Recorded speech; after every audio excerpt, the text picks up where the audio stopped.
Naši talenti. Atlas televizije u saradnji sa Ministarstvom prosvjete u projektu promovisanja crnogorskih mladih talenata. Najbolji horovi osnovnih i srednjih škola pjevaće za vas svakog utorka u emisiji 5 do 5. Podržimo naše talentovane mlade ljude.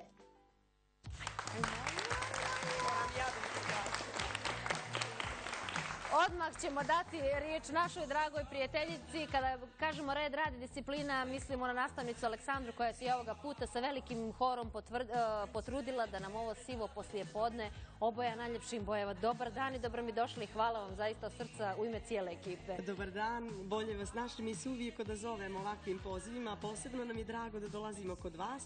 Već smo nekako probili led sa malim horom, tako da je to sad nama otprilike kao da smo na domaćem terenu. Ima li članova malog hora danas? Ima. Oni su prošli put učestvovali jer su od prošle godine bili 4. razred, pa su ostali ove godine u onom horu, a sad nastavljaju da rade u ovom velikom, kada nastavljaju pjevanje do 9. razreda.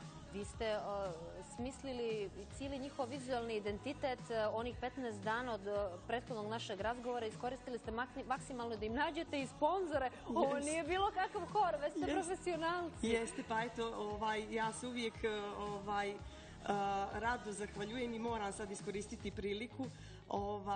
Prvo moje matičnoj kući, znači Ministarstvo prosvjete koju zajedno sa vama u ovoj akciji. Zatim da se zahvalim našim prijateljima iz glavnog grada koji nam ne samo ovog puta izlaze u susret, već i mnogo puta kad je u pitanju naša škola.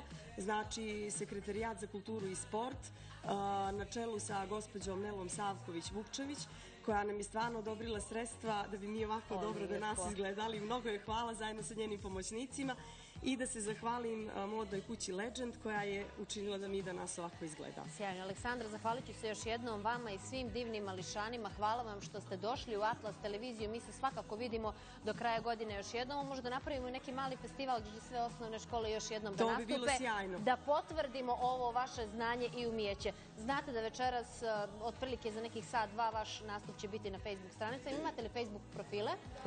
Dobro, računali smo na to. Prvo lajkujete stranicu Atlas televizije, nađete svoj nastup, prokomentarišete, lajkujete, a mi smo ovom prilikom pripremili jednu vrlo zanimljivu priču da vam otkrijemo na koji način da čuvate vaše naloge na društvenim mrežama, kako da smislite najbolju Facebook šifru koju niko ne može provaliti, što bi hakeri rekli, i na kraju krajeva kako da brinete o svom kompjuteru. Je li to dobro?